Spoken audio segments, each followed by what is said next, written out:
welcome to another episode of Business Hustle with Alex Moore. I'm very fortunate to have a new friend here, Melissa Brown. Yeah. Melissa Brown of Wellbeing Coffee. Welcome. Thank you. Thanks for having me on the show. No problem. So tell me a little bit about your company and what you do and kind of what you're all about. So we are a coffee roaster out of Wake Forest, but we focus on a different market than most cafes or most roasters do. Rather than hitting up cafes and restaurants, those are all tapped out with counterculture and a lot of the other roasters in the area. We wanted to focus on corporate coffee.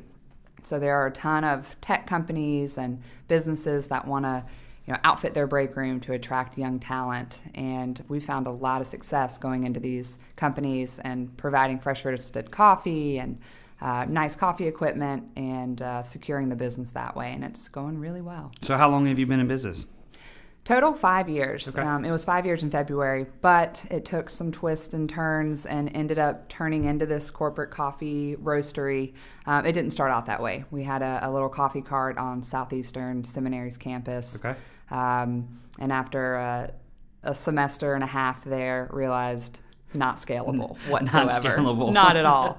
And then we said, well, you know what? We're going to open up a drive-through and get better exposure and maybe we'll franchise and open up a bunch. And as the typical entrepreneur, I'd have all these ideas, but don't realize what it actually takes in order to do that. So we opened up on the corner of Capitol and Burlington Mills and had a little drive-through kiosk. It was fun, but again, not something that I could do standing in a 8x8 booth all day, every day. So, and so were you in that booth every day? Not always, because I also had 2 kids at home and tried to juggle being a mom and a wife and a business owner. So I had a lot of employees that would help out as well. But then again, that ate into the profits and didn't seem to be a sustainable model either. So then I had the idea of going to corporate coffee because I saw their need, especially at Southeastern, the college that we had the coffee cart. Right. And so I said, if I can talk them into giving me all the coffee accounts and all of their offices, maybe I can make it. And so I went to my husband for a third time and said, No, it's really going to work this time. I promise it's really going to work. I just need a little bit and a little bit more money and a little bit more time, and I promise. All right, so let's start kind of from the beginning. So why coffee? Why did you get into coffee? What of all the things you could have picked? Why coffee? So I knew I wanted to be a business owner ever since I was 18. Why? I always enjoyed working for myself. I mean, I full-time babysat over the summers when I was 11 years old and on. I enjoyed going out and finding business and doing my own thing. I was a personal trainer for 7 years and always found my own clients and was kind of self-employed the whole time. So I did a year in pharmaceuticals and realized corporate America was definitely not for me. So now what to do?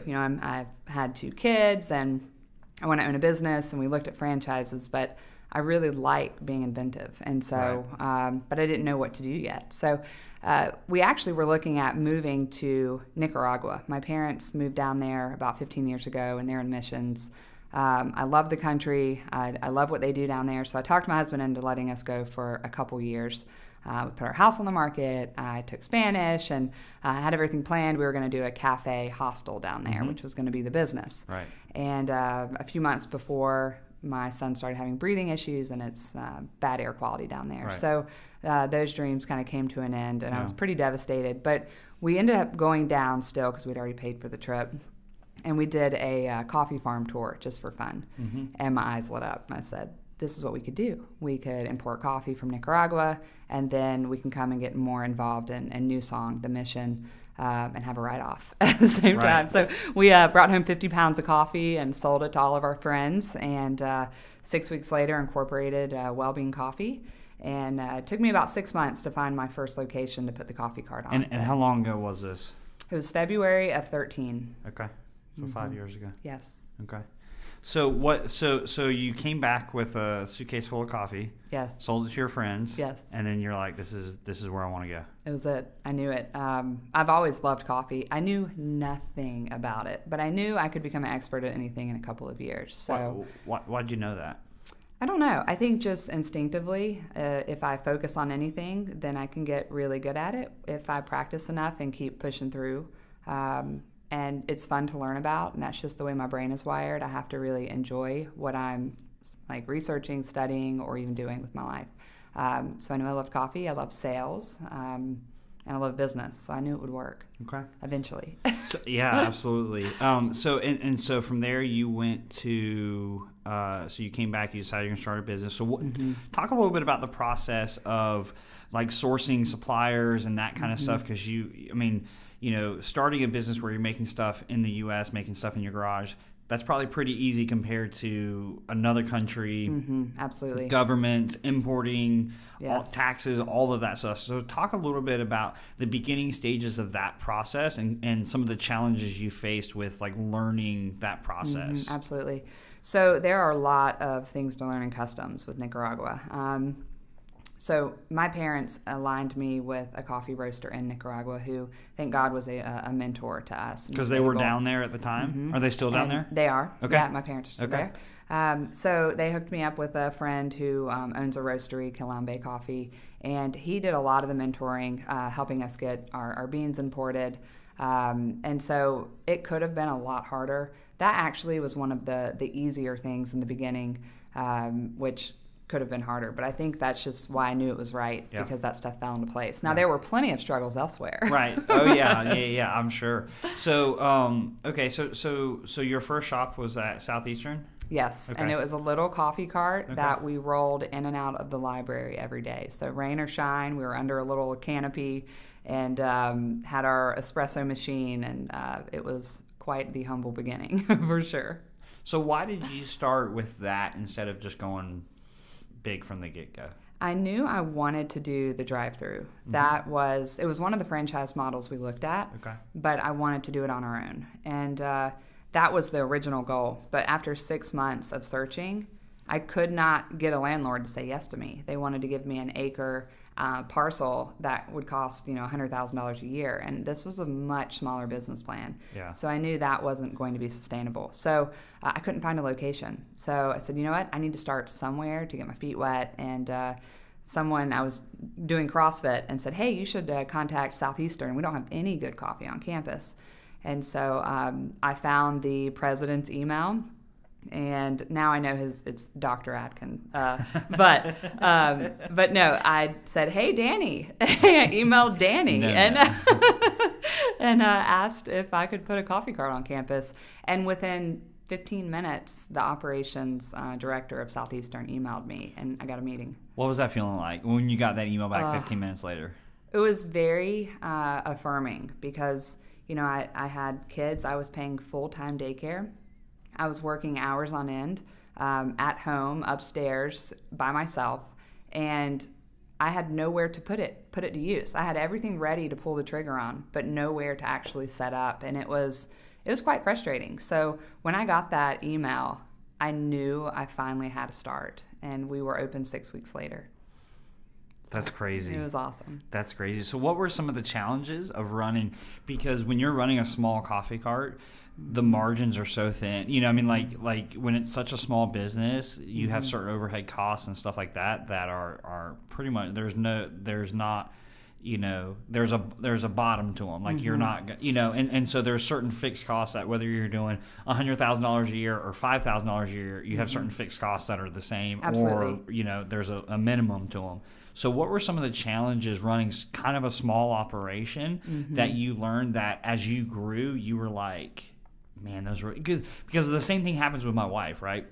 When you first, and I'm sure this happens with like every marriage, right? You get married, you're not making any money, and you're like trying to find a way, and then you get a different job, you graduate school, you get a little bit more money, and then 3-4 years later, you're looking back and you're like, man, those were the good old days. Those were the good old days. We were living in a one-bedroom garage apartment paying $600 a month. Those were the good old days. Happy as can be. So when you look back to that small operation, what were some of those good old days? I think just the excitement of the newness and not knowing where the business was going, but knowing I was excited to follow it and learn. I knew it would be hard, but I wanted to be stretched. I wanted to learn in a way that you can't learn unless you have the pressures of business pushing on you. There were many sleepless nights. There were many bills that came in for the business. There were a lot of employees. And you know what? You don't know what you don't know until you figure out hey, this is over my head. And so what I think, if I could go back and look at it, if I would have done the coffee cart or the drive-through and I was okay working those hours and wanted to work those hours and create a job for myself, I think I would have been very successful at those. Right. But knowing the way I'm wired, I wanted to build a business and build a coffee empire that would be able to be either passed down to my kids or be sellable one day. Right. And I knew that wouldn't happen with me working a business. They always say you need to work on your business, not only in your business. Right. And the only way to do that is you have to have enough money to pay people. Mm-hmm. And so I knew that those models weren't sustainable. But it was a blessing because I learned a ton about coffee without huge investments. Yeah. They felt very big at the time. Oh, for sure. But it could have been a lot more. And so, those failed. And, I hate to say failed because I gained experience and knowledge from them. But they failed. Third time's the charm for sure. So I learned a lot, and I got the brand out there, which was great. I mean, being on Capitol didn't hurt. Yeah. But yes, it was great. It was fun and new, but it was really challenging. Where do you get your drive? I sit here and talk to you, and I can see a very driven woman, somebody who is thirsting for knowledge, thirsting for achievement, thirsting for building something of value. Mm-hmm. Where do you think you get that drive? My family my dad was a pastor. My mom had 5 kids. There was 1 year with 5 kids. We lived off of $5,000 the whole year. So we had a garden outside. We had I was literally born at home in my parents' double wide, and we just had not much. But honestly, I love that about my past because it really made me work for anything that I wanted. And I learned that from a small child. I do remember being a lot jealous of my friends in high school that their parents gave them cars and paid for their college, and why I didn't have that, and I had to put myself through school. But I wouldn't take it back for the world. It taught me what work ethic is, how to work hard and how to go for your dreams. And nobody else can do it for you. You have to do it for yourself. So I think that's where it comes from. I'm not sure. Yeah. But I would say so because out of the 5 kids, all 5 of us own our own business. Wow, that's quite the track record. Really cool. We either have problems with authority or we're all just natural entrepreneurs. Yeah, you can't get jobs anywhere else or you're special. Right. Maybe a little both. So how long were you in business at school, in the library? How long did that last? Just 1.5 semesters. Okay. So we opened in September, and we opened our drive-through the following April. Okay. So, What was the decision like to make that switch? Because obviously it's a bigger investment, bigger commitment. Mm-hmm. What was it? What was the thought process going through that to make that switch? It was do or die because I had to either scrap it all and go back to work, or I had to change at that moment and do something different. We were paying more than our mortgage for our kids' childcare, and so we were slowly running out of money. And so it was really important for me to make the move right then, so we'd have enough to reinvest in the next business for it to work. Oh. So I wanted to finish out the school year, but I knew if that was the case, I wouldn't make it financially. So. Do you consider that first coffee cart, do you consider that a failure, or was that a stepping stone? I mean, I guess it could be both, but how do you look back on that? Well, it was definitely a failure in the sense that it didn't work. The numbers didn't work. It wasn't sustainable. But what's fantastic about it is that is the exact reason we're in corporate coffee and we're successful now, because Southeastern was our first big account. I remember when we were leaving campus, I asked the operations manager, hey, I want to provide coffee for all your offices. And he was like, that's a big deal, and 30 offices, et cetera. And I said, just give me one, and I can prove myself, and then maybe you'll give me the rest. And he still was not quite sure. But Travis Williams over at the facilities department said, I make the coffee decision for my 50 employees.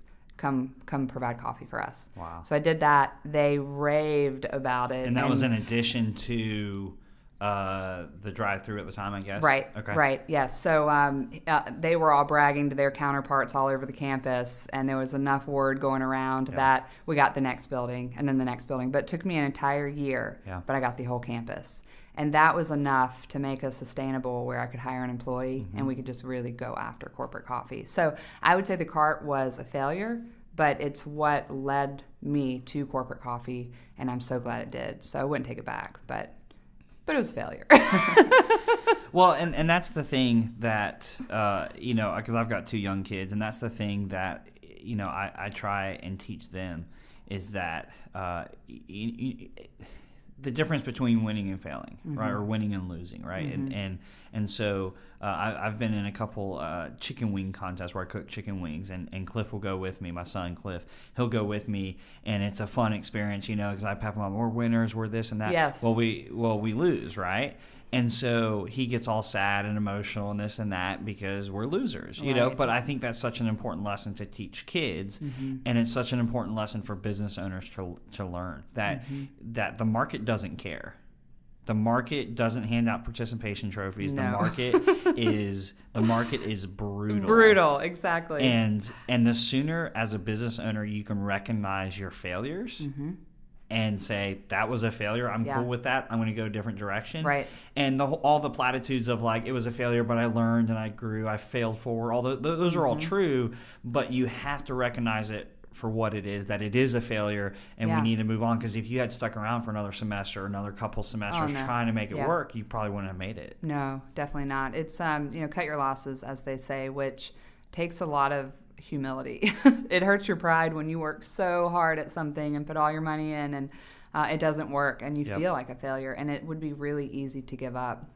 But there was something that I knew it would work one day, and I think it was just that hard work and then opportunity. And when those two meet, that's when success can happen, but it's not overnight for sure.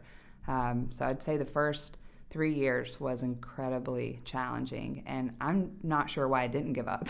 But I just knew I wanted it, and in the last 2 years, it's really taken off. Yeah, and that's a conversation I have a lot, the difference between luck and hard work and how luck plays in and all this. And you look back at just the beginning of your story, it could have been lucky that the president of the school just happened to be sitting at the dentist office and looking at his phone and saw your email pop up and replied back, or whatever it was that you got your foot in the door. That could have been a lucky moment. But if you hadn't been prepared, if you hadn't done all the hard work leading up to, during, and after it, then it wouldn't have led you to where it is. And so there is a certain element of luck. Absolutely. But at the same time, and I keep saying this over and over again, I like to put myself in as many positions to be lucky as possible, hoping that the timing syncs up. I mean, I think getting lucky in business is not a sustainable business plan, because you can have all the connections in the world and be handed good opportunities that you squander. And when you put the hard work in and create that foundation and that work ethic, then opportunity comes and you're ready for it. Without the hard work, you don't appreciate what you've earned, and it would be easy to give it up or not have the same drive. So I think there's a purpose in that struggle in the first couple of years that prepares you mentally for the future and that success. Yeah, absolutely. And it's, luck is luck. Luck can either be luck or it can be failure. Because if you have all the right connections and you get your foot in the door and all this, but you haven't prepared for it, then that luck, that would be luck for somebody like you, may be the death blow for somebody else who's not ready and who's not prepared. So I'm fascinated with that whole discussion of luck and hard work and that whole factor, because there's undoubtedly cosmic factors at play that you can't control, but it's easy to sit here and say those are all the factors, and so I can't control any of the factors to my own success. And I subscribe to the belief of, I can control a lot more than I probably can. And I think that positive thought process and that positive mentality contributes to putting yourself in positions to succeed. Yeah, and I think there's a lot more at play. there's people who believe you control everything, and then there's people that believe things happen for a reason. And I definitely believe things happen for a reason. That doesn't mean that you can sit back and relax and opportunities will come your way.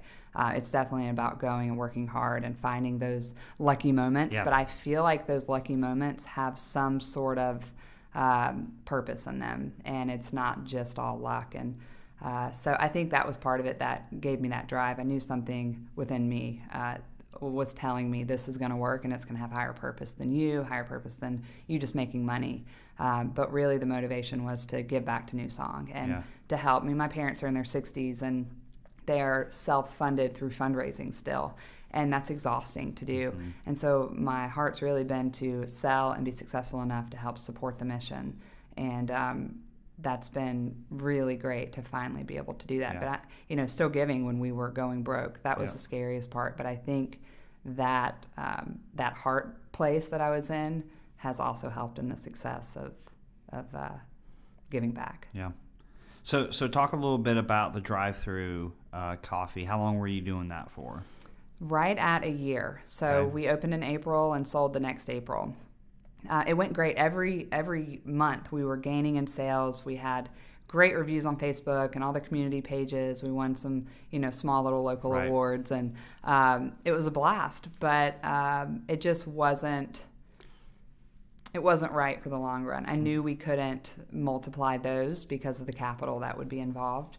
And so I knew there was something more. And once we picked up Southeastern and saw we were more profitable with a few of our small little coffee accounts than we were with the kiosk. Right. And although the kiosk was fun, fun to run, it wasn't going to make enough money to be generous with. Right. So that's when I knew I had to sell it and focus. As an entrepreneur, you see all these opportunities everywhere. And the toughest thing is to focus on one. You want to do them all.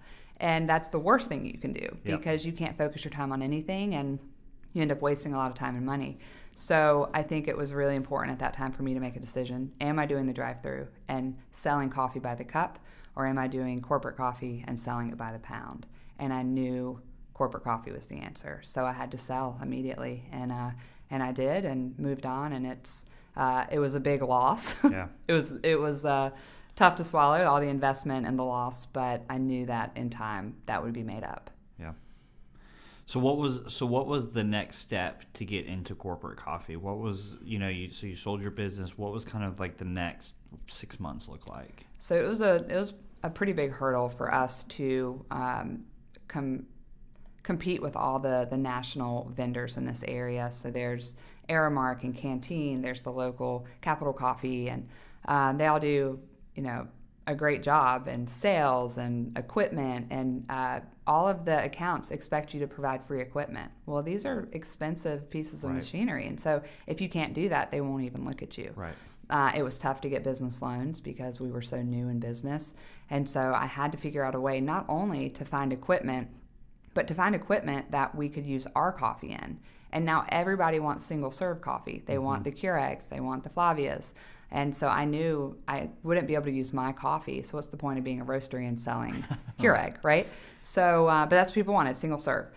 So I got the opportunity to quote Burt's Bees out in Durham, which was really exciting. Yeah. They had something called a bean-to-cup machine. So it takes whole bean coffee, it grinds it, and makes espresso, Americanos, coffee, lattes, etc. And they said, this is what we require, 2 of these machines. Well, they're $5,000 a piece. Yep. I was like, oh, yeah, I got it. Yeah, sure. And I'm freaking out a little bit inside, and I'm like, I will figure it out.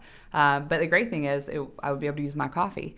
So we ended up quoting them. In the end, after 3 months of quoting, we didn't get the account, which was devastating, but it helped me get into bean-to-cup brewing. And we teamed up with Dayon Duke, and they ended up sending us our first really large client, and now we were into bean-to-cup. And that was kind of a huge stepping stone for us. And right around the same time, this is the biggest piece of success in the whole business. We donated coffee for Chamber of Commerce event for Christmas. And I knew with Burt's Bees I had to provide water coolers. Right. Well, that was just more equipment I was going to have to purchase and maintain. So I saw somebody, Steve Cole with Carolina Pure, and I said, hey, you do water systems, I do coffee. Would you be interested in taking this account and kind of working it with me? Yeah. He said, that's funny. I was just going to call Capital Coffee and try to team up with them. I need a coffee solution. And that was the blessed experience. That was the like divine intervention, Right. I feel like. So we courted one another for a couple of months, and it took a while, but I talked him into teaming up because he's much more experienced than I am. And 2 months later, we decided to join forces, and that is really where the change is. He has a full-time sales staff that sells for Wellbeing, and so I don't have to have my own sales staff, but then they can make commission on a product that they couldn't sell before. So it's been a match made in heaven for sure. That's really cool. It's kind of funny how in business you kind of just poke and poke and poke, and you have successes, you have failures, but looking back with retrospect, you can see the path you've taken, and you're like, man, that makes sense, and it's kind of a beautiful thing. It is. It really, really is. It's a humbling thing too, as well. I mean, it's. What's been the most humbling experience of starting your own business?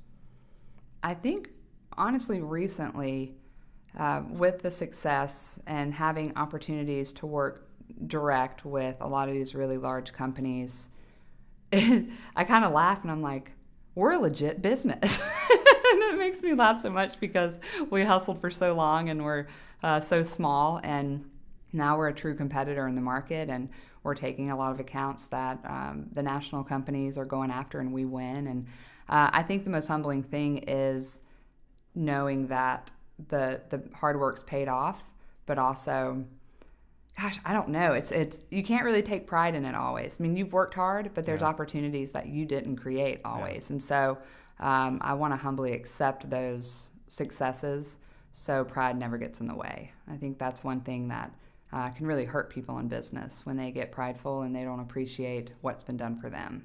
Yeah.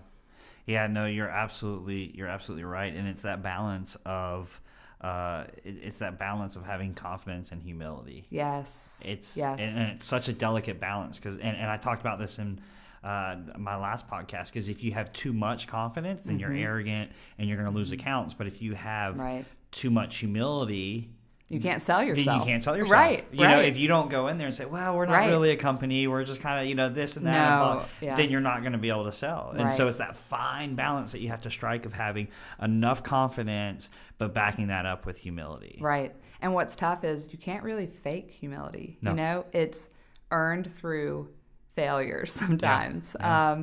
And so that's another reason I'm thankful for the road that I went on. But, also, humility is a huge thing in the way I hire. When I find employees and interview, I've gone through enough employees I've had to let go, which has been a really tough thing emotionally for me, because I connect with people and they're like family. The one thing I have been successful in is if I hire someone with humility, they work hard, they are there, they're committed, they're loyal, and it's never about them. They're the best team players. And that's the number one thing I look for. And obviously, you want someone that's going to fit in with the family and the group. But humility has been the number one thing I look for. Talk a little bit about being a mom and running a business. It's been a challenge because when the boys were really young, I was a stay-at-home mom for the first year with my first son, Parker. And I loved being with him, but I was going a little crazy because I've always worked since I was 11. And, I find part of my identity in it. And I loved being at home, but I like to say I'm domestically disabled. And so I just don't. I liked being at home and I was thankful for it, but I knew I wanted to get back in the workforce. But then I felt there was maybe a little judgment in that. Like, you're leaving your kids, you're letting somebody else raise them, and you're going out to work. Is it selfish ambition? And I fought a lot of that, and I just had to keep telling myself, I'm wired different. I am different, and that makes it okay. I can do this, and I don't have to worry about if I am fitting in with the rest of the stay-at-home moms. And I don't want to sound bad when I say that at all. my kids are actually healthier, where someone can work with them and teach them in schooling, and then they can have my full attention when I get home. So I don't know. I think it was very challenging for sure. Yeah, I think, the number one thing that I learned being a dad, and my son's 4.5 years old, is how much parents are just trying to survive. Like, you think, especially, Yes. and they always say as you get older, you get softer on your parents. And it's so true, because when you're in your 20s or your teenagers, you think your parents know everything. Right. You think they're perfect. They've got it all figured out. But the moment you have that kid, you realize you have no idea what you're doing. You're just trying to prevent the kid from dying. Like, that's like Yes. the first 5 years of the life. You're just like, please don't Yeah. swallow something. Don't do something stupid, and Right. you're just, and then you start building on that. And so what that's kind of done for me is I've tried to really not judge other people, right? Other dads, other moms, whatever. Is there being a mom and being a dad is hard enough without your girlfriends or your guy friends or whatever judging you for working or for being a stay-at-home mom, because there's a lot of moms out there that, like you, that work and they I'm not saying you do this, but they probably look down at stay-at-home moms like, I don't know how they could do that. They're not contributing to the family financials, whatever. Yeah, it's on both sides. And you have to just have grace, really, and just say whatever works for them, because like my brother is a stay-at-home dad, and his wife works, and early on the kids, that was the best thing for them. Right. And now he has a studio and he teaches music and stuff in his home, and he's blowing it up, and but that's what worked for them, and I know it was incredibly difficult on them, so I can only imagine how difficult it was. The stereotypes on both sides of being a stay-at-home mom or a working mom. There's, I imagine there's pulls from both sides. I think the second I decided not to care what I assumed other people thought of me, was when I felt free enough to be myself. Do you remember when that happened? Yeah, it's so funny. When I turned 30. So right after I turned 30, and people have always said that in your 30s, you're more comfortable in your own skin. And so being comfortable in your own skin, I didn't quite understand that, because I've always been a people pleaser. I've always tried to, get good grades and be successful. But a lot of it was to earn the respect of other people. But that's just so draining and not fulfilling. And I really do think when I turned 30, I decided I'm going to do what I'm wired to do, what I'm called to do, and what also makes me happy, and I'm not going to settle for anything less. What advice do you have for women out there who are, either stay-at-home moms or who feel judged by other women or other guys? What advice do you have for them who want to start a business, want to make their hobby into a business? What advice do you have for them? I would say the most important part in the beginning is to get quiet and take some time to, I don't know if you pray or if people meditate, but really figuring out what you want and why. What's driving that want? And is it to fix a problem that you're in right now that you want to just get out of? Or is it truly you feel like you're called to do something? And if you truly feel like that's it and you're ready to take on the challenge and a lot of hard work, then I would say go for it and figure out the smartest way to do it without a whole lot of money. In the beginning, it's really tough to raise a lot of capital. What can you do to be successful and profitable doing something small? If you figure that out, then you can scale it up, instead of just going for it all in the beginning and losing, because inevitably we will fail some. But you can't get anywhere unless you start. So put that step forward and go for it, and actually look forward to the challenge. It's going to stretch you and grow you.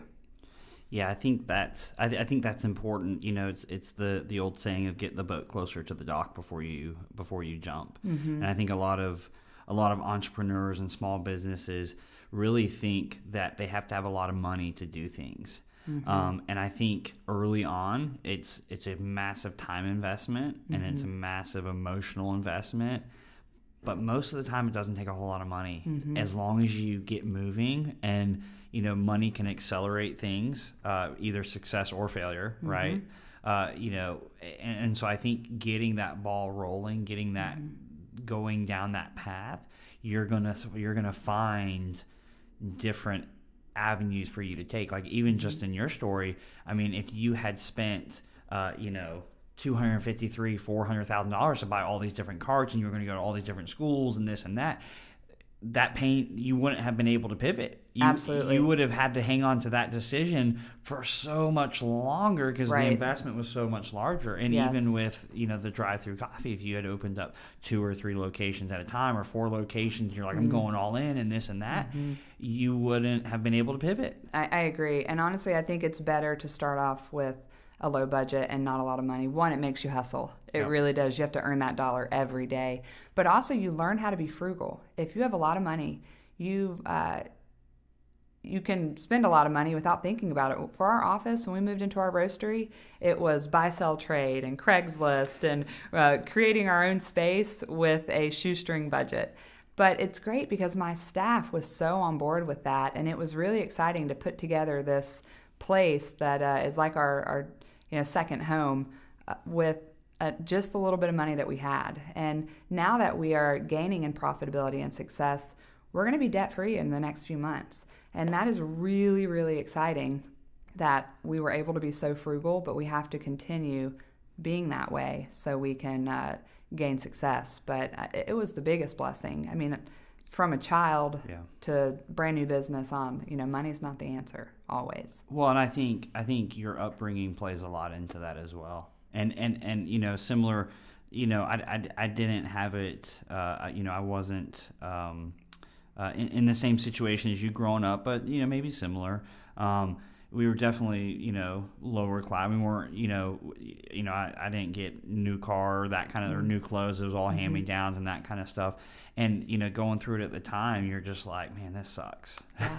And then you look back and you realize how big of an advantage it was. And it's the same thing in business. Yes. That the people who have the rich parents or the connections and they're able to get money and this and that, most of the time it's a bigger disadvantage than it is an advantage because they get so far in and it ruins the rest of their life. Because if after 6 months or a year, if you had to fold up shop on your dreams of owning your own business with coffee and stuff like that, it wouldn't have hung around for 10 or 15 years. Right. Whereas if you had gone all in and been $1 million or this or that, your bankruptcy or this or that, all these different things, and it can hang around a lot quicker. The money just magnifies the mistakes that you make. Yeah. And so I think a lot of that has to do with your upbringing. Just in my brief conversations with you, that's such a huge advantage that you have over a lot of people. And, I think parents of means can still raise their kids with the same work ethic. I really respect what John's parents, how they raised him. They were a lot more successful in their finances, but they were really, really good about giving John a budget. You have to be intentional about it. And sticking to it and teaching him about finance and budgeting, because where there's a lot of money, there's a lot of responsibility. Yep. And so they did a really good job of teaching him how to balance his budget. And when we met, he was in grad school making $15,000 a year, and somehow he would save money still. Yeah. And I just thought that was so cool, and I respected it so much. So really, any upbringing can still bring success, but I think it was really ingrained in me because of the hard work. But anybody can be successful if they learn how to work hard. What lessons are you teaching your kids that you're learning from business, that as a business owner, what lessons are your kids getting that maybe some other kids aren't? The number one thing I teach my kids is you can't outgive God. I believe in generosity 100%. I think the more you give, and you don't give to get, you don't. It's a place where your heart is, that you want to help. And if you can focus on what you can do to better the lives of others, it always turns around. It always comes back. I mean, it's crazy. Every time we give something, somehow it turns into something bigger. And that's not for us to keep. It's for us to give more of. And so that's really the number one thing, because, I'm fearful of money ruining kids if they're given too much. And I want them to work hard, but I want them to have purpose in making money.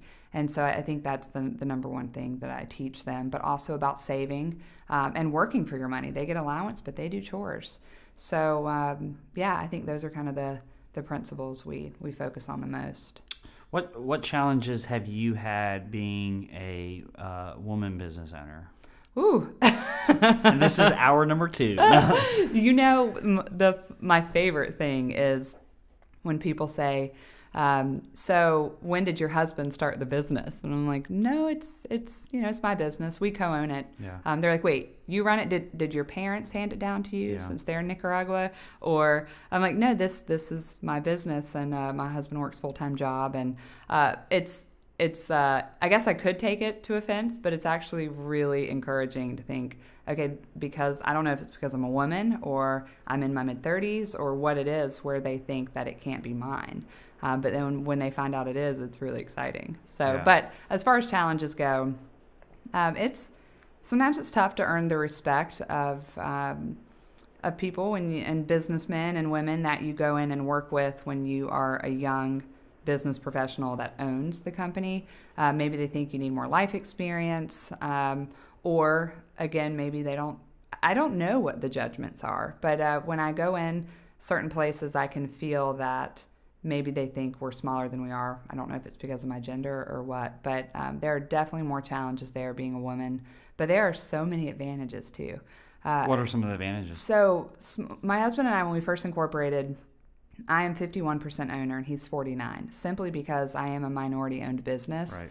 We are much more likely to get governmental accounts, to get into places that we wouldn't be able to get into unless I was a minority, better funding and loans. And so, I don't know, and I was going to be working it full-time, so I think that strategy from the beginning has been very helpful. But there are a lot of advantages. There's some great women's groups that you can join, and encouraging young women that they can own their own business as well, and that it's not just a man's world. Yeah. How do you let these things motivate you and not get you down? Well, that's a good question. I think oftentimes when you are kind of counted out, or you're the underdog, exactly, it drives me even more, not to just prove everybody wrong, but to prove it to myself that I'm not. And I think part of it's competitiveness. I'm just naturally competitive. I had 4 siblings, and I've just always been that way. But I guess just being the underdog, it gives you that drive to work when nobody's looking, and that always pays off. So I'm not sure, but I actually enjoy being the underdog because it makes you work harder, and then the success is so much sweeter. Yeah. Well, cool. Well, thank you so much for being here. I think we've had a good conversation. And if people want to find out more about you and your business and stuff like that, where can they go?